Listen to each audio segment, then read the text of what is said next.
Morning once again to all. Please all stand and let's read our scripture for this morning.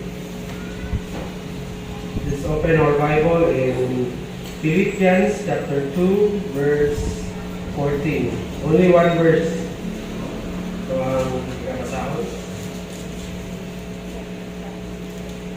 Say amen. Kung nakita na nato. Amen. Ready? Begin. Do all things without murmurings and disputing. Let's pray. Our Heavenly Father, the giver of our life, the provider, thank you, Lord, for your sustaining grace and mercy. We ask for forgiveness, Lord, sa mga kalapasan and cleanliness and righteousness. Lord, we ask this morning, Lord, that you use your servant, Lord, as your mouthpiece and give us wisdom and understanding, Lord God. For your word, Lord, sabta na mo na simply o gano, Lord God, na sabta na mo mensahe para ka na mo karong pagpapala, Lord God. Lord, let no temptation will be entertained na maging ma-distract sa mga panimpawag karong Lord, guide us. We ask this in the name of our Lord and Savior, Lord Jesus Christ, we pray. Amen. Let's all be seated. Good morning again. So, it's another blessing to us na pagpalayo sa ang kalimbaho. And we continue to pray sa our pastor na nasa Ormo karon, speaking English. And karong adlaw, he give me a chance ako magdala sa minsan karong pagtago for our Sunday service. So, isa sa ako ang napili, ako ang pray, ang devotion is in sa Philippians chapter 2 verse 14. Ingon diri, do all things without murmuring and disputing. So, as the way of introduction, today we turn our hearts and minds to a simple yet profound, challenging verse. No? Intense challenging. Ibig sabihin, ato tining paghihimayon ang kining na verse from the book of Philippians. In Philippians chapter 2 verse 14, sabi ni Paul exhort us to do all things without murmuring and disputing. This short verse a powerful message about our attitude and behavior as followers of Christ. So, duha lang niya giingon diri, murmuring and disputing. Ato sa aming himay-himayon kung saan niya murmuring and disputing. So, understanding of the text, before diving into the application of this verse, let's understand the context. Paul writes to the church in Philippi, encouraging them to live in a manner worthy of the gospel. So, prior ni sulat ni Apostle Paul sa taga Philippians, and as a background, kay mga Philippians is sila ang nag-support kay Apostle Pablo sa iyang missionary journey, sa iyang nag-support sa iyang financial, and kanina time si Apostle Paul is na-prison na siya sa Rome. Then, wala niunda ang mga taga-Philippians sa pag-support kaniya. Even though naa siya sa prisuhan, they continue to support him. So, bibisitahan nila si Apostol Pablo dito sa kulungan. Ipadala na si Epaphroditus. Ipadala nila ito, ipahibalo sa hintang sa ilahang simbahan. So, mo nang nakasulat si Apostol Pablo, nagbuhat siya og letter para sa taga-Philippians. Isa sa mga nasulat niya, mao niyang nasulat, i-advise niya na do all things without murmuring and disputing. So, he emphasized niya about unity, humility, and example of Christ's obedience and self-sacrifice. So, i-emphasize niya ang unity, pagkakaisa, and humility, itong may konumsanon, and be example of Christ's obedience. Christ's obedience is same sa gibuhat ni Christ sa pagsunod sa iyang ama, na sacrifice na rin yung kinabuhi para sa katawan. No? Makapunta, sacrifice ko na itong pagalingon para sa iyahang gospel, maging worthy ka sa iyahang sa salita. So, in this verse, proceeding chapter 2, reading 2:14, Paul highlights the importance of working out our salvation in prayer and discipline. So, pasa na siya, na i-work out na ito atong salvation. Hindi na once na naluwas na ta, stop na ta, naluwasan na itong kaluwasan, so walang tayo buhaton. So, natay buhaton. So, maulang always ginaremind sa tuwa sa tuwa pastor na hindi lang na mag-stay lang diha lang na level, kundi level up dito. So, once na malawatan na ito atong kaluwasan, ato po na i-share sa uban. Maulang natin mga ministry na naghahatag ng gospel tracts, nag-share ka, nag-discipleship, and Bible study.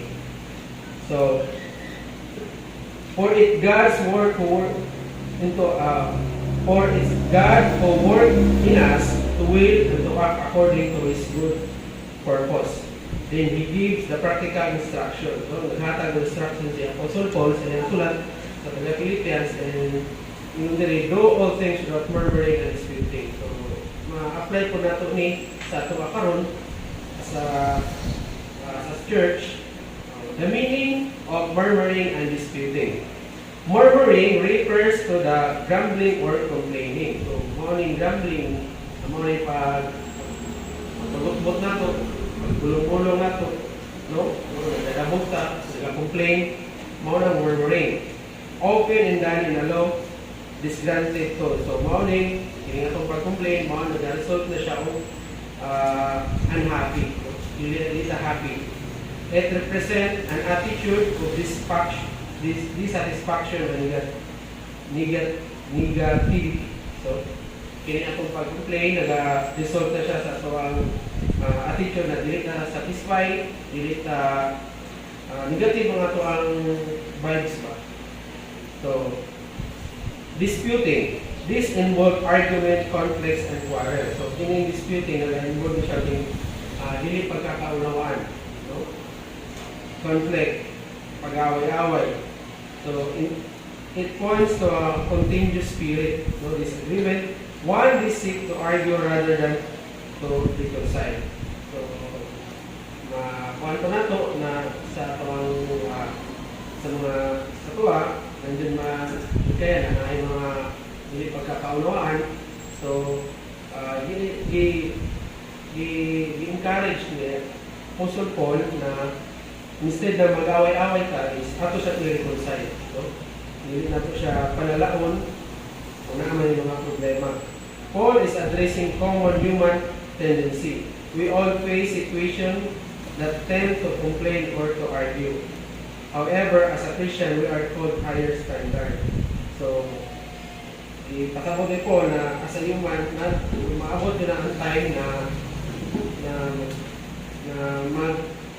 mag-away-away. So, the reason of this command. So, use that do all things. From the word do is isa command. Dili na siya optional, kundi isa command. So, atong dapat buhaton. So, the reason of this command. Why Paul stress this? So, there are several reasons. Isa sa mga reason is witness to the world. Our behavior reflects Christ to those around us. By avoiding complaint and dispute, we demonstrate Christ-like character and distinctive can attract others to faith. So, gusto lang pasabot, diniya is our behavior. No? Isa sa atong bantayan, ato ang behavior or ato ang testimony na ato ang ampingan kini kay kung di ko niya ampingan, mag-reflect niya siya. No, mag-reflect niya siya sa tuwa ang isip ka tao na makikita sa tuwa na i-avoid na ito ng mga complaint, and dispute. Sa mga complaint na ito, hindi na sa tuwa ang mga ministry, maabot na time na kapuyon ta, kung tayo na-exhaust ta. So, hindi ta mag-complain kayo. Kung mag-complain mo na is nahulog ko na i-complain, nagreklamo ta sa Ginoo. No? niya ang bulaton. So, sa Ginoo na ng bulaton. So, we encourage na nag-drive, nag-awan kita, nag-abuhan kita sa bulaton sa Ginoo. Dili ka ma-discourage kung wala pa tayo bunga dyan. No? Dili na magbunga tayo ng ito ang dibuhat na ministry. Ang Ginoo na bahala ang mag-bless na. Basta dibuhat na ito ang part. So, isa pa ang gusto ikuman ni Apostle Paul is unity in the church. So, grumbling and arguing is disrupt the unity of the church. No? Ang pagbulong-bulong na to or pagtatalo or ay mo na nakahatag o disunity sa simbahan. They create division and higher and collective mission. So, magka-create po na siya o division sa tuwa. No? Mag-faction ba? So, mawala na to ang mission. No? So, yung mission na to na mag-iusa ta sa usa to ang goal. So, unity is essential for the health of effectiveness of the body of Christ. So, na-preach ko na ko unity in Christ. So, total isa sa mga essential important is ang unity. No? Magkaisa ka, gawin na sa mga goal, pagkakumahan na ito, mga ministry. And isa pa is personal growth. Avoiding complaint and argument foster spiritual growth. So, always na ito gina-pray na itong spiritual growth. No? It cultivates patience and humility and spirit of contentment. Importante ang magkontento ta. No, kung unsa man ang nasa ato ang naa sa tuwa karon, it align our hearts more closely to God's will. So, sa mag-pray kita is nire-pray ng spiritual growth. So, paano ito? Introduction na ito siya. So, paano ito ang title sa itong message karong kabutagon is Living Without Complaint. No? Living without complaint. Ino din sa Philippians 2:14, do all things without murmuring and disputing. So, do other words, this is a command and not optional. So, ino din sa Exodus 16, chapter 2-3, and the whole congregation of children of Israel murmured against Moses and Aaron in wilderness. So, isa sa mga example na nag-murmur, nag-complain, nag-reklamo is kining mga Israelites sa una. No? Kung tayo na ipagawa sila sa Ginoo from Egypt to Promised Land, no? 15 days lang naligigan sa paghawa sila sa Egypto, nagreklamo na sila kay Moises o Aaron dito sa wilderness. And yung sila diri the verse 3, and the children of Israel said unto them, woe to God, we have died by the hand of the Lord in the land of Egypt, when we sat by the flesh of paths, and when we did eat bread to the full, for ye have brought us into the wilderness to kill this whole assembly with hunger. Sabot lang niya is nagreklamo sila kay Moises o kay Aaron na mas maayo pa daw nila na mamatay sila dito sa Egypt. Kaya nakakaon sila dito. Pagkaon, mabusog sila, kaysa diri mamatay na diri sa kining wilderness, no? Sa deserto, tungod sa kagutom. Mao na ang ilahang complaint.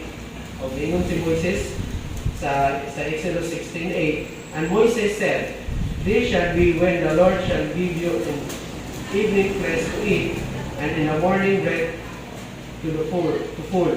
For that the Lord heareth your murmuring, which you murmur against him, and ye what are we, and your murmuring are not against us, but against the Lord.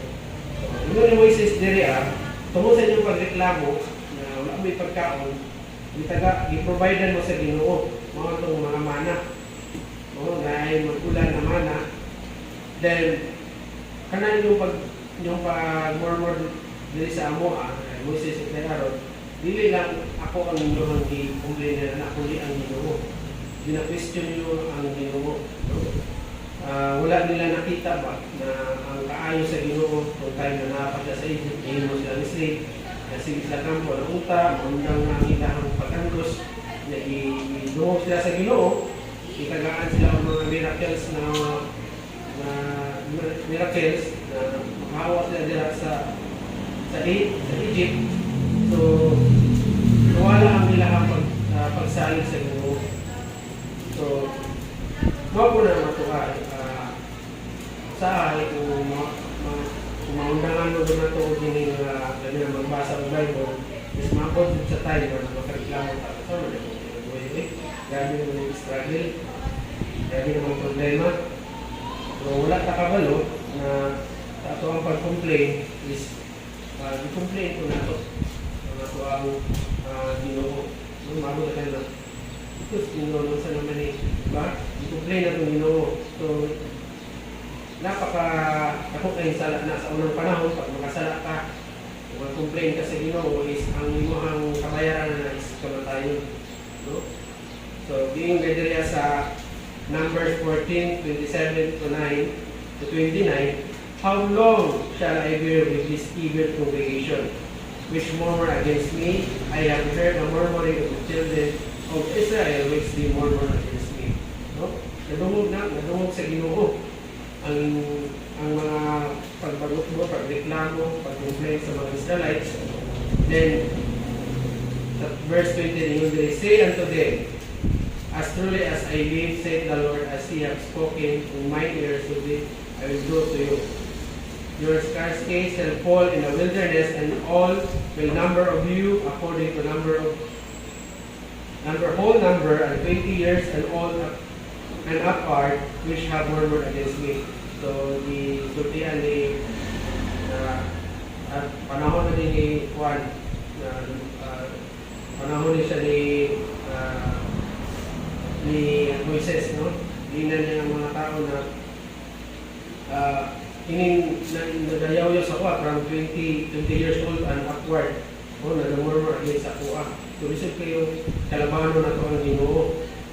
So, kung sa'yo gibuhat sa ilaha, and I, the Lord, have said, I will surely do it unto all this evil congregation that gather together against me, and this wilderness, and they shall consume, and they shall die.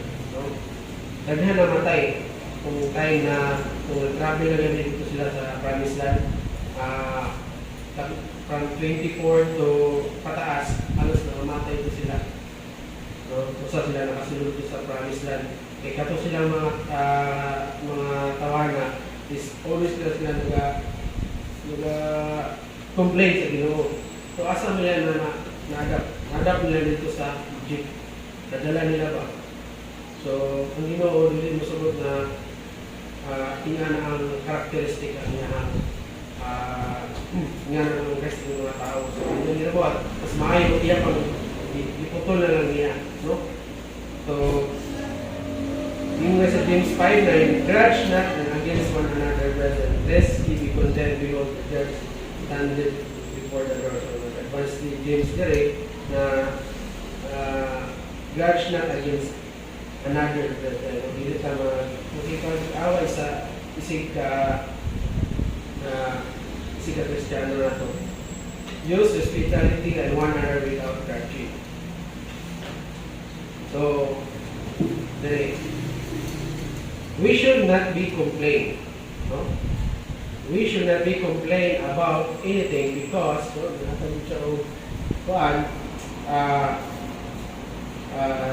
i-breakdown na itong anong dili ka dapat mag-complain. Okay, kung mag-complain ta, ang number one yun, it rejects God's sovereignty over our life. No? Kung sige tag-complain, sige taong yaw-yaw o reklamo, ito ang specialist at ang buhat na ito para sa Ginoo, we question na ito ang sovereignty sa Ginoo. Ibig sabihin, authority. No? Ang authority na siya ang magdala sa imuhang kinabuhi. No? Ginoo sa Romans 8:28, and we know that all things work together for good to them that love God, to them who are called according to His purpose. No? All things work together. So, mahita mo na siya kung sila na higugma sa Ginoo. No? Kung tinuod na higugma ka sa Ginoo, i-allow di mo imuhang kaugalingon na ang Ginoo may magdala, no? Maging driver sa imuhang life. So, tama na. Ang imuhang panginabuhi is alay na sa Ginoo, dili na kang magbuhat o ginidautan na wala na himaya ang Ginoo. So, ang ikaduha is a great sin against God and His wisdom. No? Pag sige kung din na to, is a great sin na sa Ginoo and His wisdom. Yung sa Proverbs 69, a man heareth deviseth his way, but the Lord directed his step. No? Ang tao, nagabuhat na siya giyahang kagulingong dalan. Pero ang Ginoo, nag-direct na siya. No? Kung nakauban na yung gan ang Ginoo, gina-direct ka niya sa tama na dalan. And sa Ginoo sa Genesis chapter 50, verse 20, but as for you, ye ought evil against me, but God meant unto good to bring to pass, and it shall they save much people. So, mamaya itong panahon about kay Jose, itong time na kung ibuhatan siya o ginidautan sa mga igsoon, mga itong i-preach na po last time about kay Joseph. So, ibuhatan siya di maayo, pero kato na yung maayo, kato na yung ibuhat siya is i-allow to sa Ginoo para ma-save ang kanyang katawan ang panahon na kagutom, no? I-save niya. So, kung tayo na mga Israelites na ito sa Egypt, siya na ang nag-lead. So, mga na, nagpakita niya ako ng Ginoo mercy sa tuwa. Even though natin ibuhat ng mga against sa iya, pero ipakita niya ng pamanuloy doon.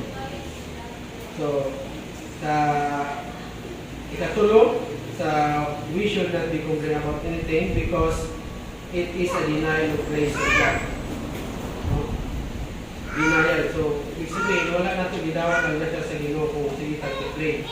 Isa sa dali sa Ginoo sa 1 Corinthians chapter 15, verse 9 to 10, for I am the less of the apostle, that I am not made to be called an apostle because I persecuted the church of God. So, si apostle lang yung niya na dili ko dapat yan tawago na apostle. No? Pero kaya persecute na ko ang church of God. For perversion in siya, but by the grace of God, I am what I am. So, ginawat niya ang grasya sa Ginoo na His grace which was bestowed upon me and not in vain. So, kamano ko tayo si Apostle Paul is nag-persecute sa mga Christian sa una, pero gitagaan siya og grace sa Ginoo na magbago.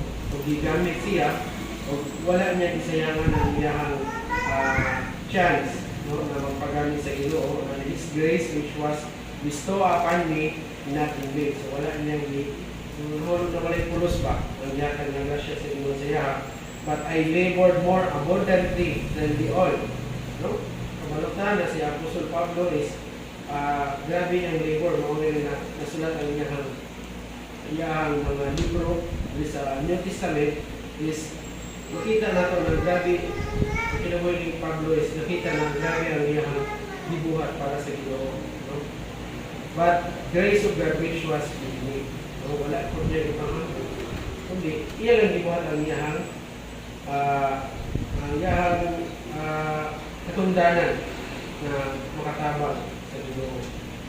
So, number 4, we should not be complaining about anything because it reveals unthankful heart. No? Sa tuwa rin pag-complain, pag-reklamo, is nag-reveal po na sa tuwa unthankful. No? Dili ta makasalamaton sa tuwa kasing-kasing. So, ngayon din sa 1 Thessalonians 5:8, in everything give thanks, for this is the will of God in Christ Jesus concerning you. So, sabot din niya na we always give thanks kung sa man naman ito ang marawatan na mga nagian, mga pagsubok. Kuan ba na siya, joy ba na siya, blessing ba na siya, or feeling persecution. So, maghatag yan pag nag-thanks sa Ginoo, kaya ka ng persecution, mga pa rin nila, bahid sa tuwa para maging strong and maging stand about sa bulawaton. No? About sa Ginoo. And sa Romans 1:21, ginon diri, because that when they knew God, they glorified Him not as God, neither were thankful, but became vain in their imagination, and their foolish heart was darkened. So, mga nilingin ko na apliktaran ko ni siya na kung wala nimo siya gila na as agad, ang imuhang heart na discarded. So number 5, it reveals a lack of contentment. So, kalima, we should not be complain about anything. It reveals a lack of contentment. So, lisod no na it reveals lack of sultian tao dili ta kontento ba. Ingon diri sa Philippians 4:11-13, not I speak into respect of what for I have learned and whatsoever state I have, whether to be content. So sa taong asa Kristohanon is kailangan nato is maging kontento. Okay, kung hindi ka maging kontento sa taong kinabuhi is picture out na we complain about sa process sa Ginoo. And I know both how to be abased and how to abound everywhere in all things. I am instructed both to full and to be hungry, both to abound and to. So, pag nangyayon din I can sabi din sa Philippians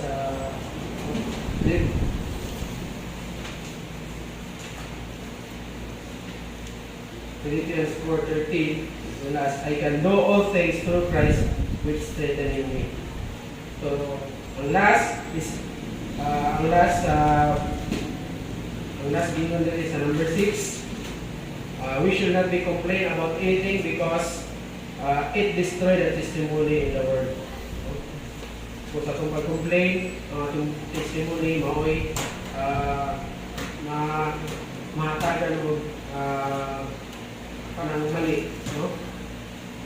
Makita na, ay, sa mali, kawalan niya na isuhan mo ka siya, pero daghan mo siya reklamo sa iyong kinabuhi. Mura magwagyan po siya Ginoo. So, ingon na rin, sa Philippians 2:14-16, do all things without murmuring and disputing, that they may be blameless and harmless, the Son of God, without rebuke, in the midst of crook and persecution. Ang mga home, you shed light in the world. So, kung ano yung kanina, na dili na magreklamo o mag-complain, kaya para dili na ma-blame, no? Dili na ma-blame, and dili ko ta harm, dili ko ta masawayan sa mga unbelievers. And instead, ipakita na ito na naatay Kristo, no? Nahay ang ato ang kinabuhi. And holding forth of God, a word of life, and may rejoice the day of Christ that I have not run vain with their labor made. So, kung saan man na kung makuha na application, no? Practical application. So, how can we live this out, this command in our daily life? So, kung saan man na kung makuha na ni for this command sa atong daily na panginabuhi. Here are some practical steps. Cultivate gratitude. No? Gratitude is utang na loob. Focus on the blessing in your life. Make a habit of a thanksgiving daily of this goodness. Na i-habit na to ang Panginoon pasalamat sa Ginoo. Kung unsa man itong nalawatan ay blessing or persecution. Gratitude shift in our perspective from what we lack and what we have. No? Hindi ka magpangita kung unsay wala sa tuwa, kundi unsay nasa tuwa. And we always remember na dili ta maghuna-huna kung kita labaw ang mga tawana, mas labaw ka pa niya, mas experience pa pa kini na tawana, kini na isuon. So, we always remember na kita ubos para dili ta mahimong pride, ma-proud. Seek peace, no? Pangitawag na to ang kapayapaan. In conflicts, aim to understand rather than victory. Listen, active, and strive to resolve argument with love and respect. Remember, this is important. Maintain relationship with arguments. So, ipadayon na to ang respect and love. No? Dili na ang important is ma-maintain na to ang relationship sa matag-usap o dili ta ng away-away. And pray for transformation. Ask God to help you overcome tendency to complain and argue. Prayer is powerful tool for personal change. Prayer, pasabot rin is kailangan na ito maging prayer. Is mo na mga power tool na ito magamit as para personal change. No? Mausap na ito panginabuhi. Always mag-pray ka and invite the Holy Spirit to work in your heart, shaping you in the image of Christ. Pray na to na sa Holy Spirit na yumitong ka ang heart is tama. Reflects on Christ's example. Jesus endured immense suffering without complaint. No? Same sa buhat ni Jesus Christ na grabe ang nagyan ng mga sakripisyo itong padung na siya ilansang pero wala siya na complaint. No? He abide. And his opposition with grace and truth. Meditate the example from this type. No? So, apa mo? Okay, conclusion na ta. So, as we live today, let's commit to living out Philippians 2:14. So, ato lang hinumduman ang Philippians 2:14 na unsa ang giingon diri, do all things without murmuring and disputing. No? Let's strive to do all things without murmuring and disputing, shining as light in the world that the Spirit needs to see Christ in us. So, instead na mag-complain ka or makag tao dili maayo or argument, is dapat makita sa toong pagalingon na naatay Kristo. No? So, iwasan na natin na siya. And may our lives be a testament to be transformative power to the gospel. Bring glory to God and drawing others to Him. So, nakawin ako na ito. Amen. So, let's pray. Our Heavenly Father, we thank you for your word and your guidance that provides. Help us to live without murmuring, disputing, reflecting your love and peace in all we do. Transform our heart and mind that we may be light in this word. Grant us and grace to us to follow Christ as an example and to glorify you in every aspect of our lives. In Jesus Christ we pray. Amen. Amen.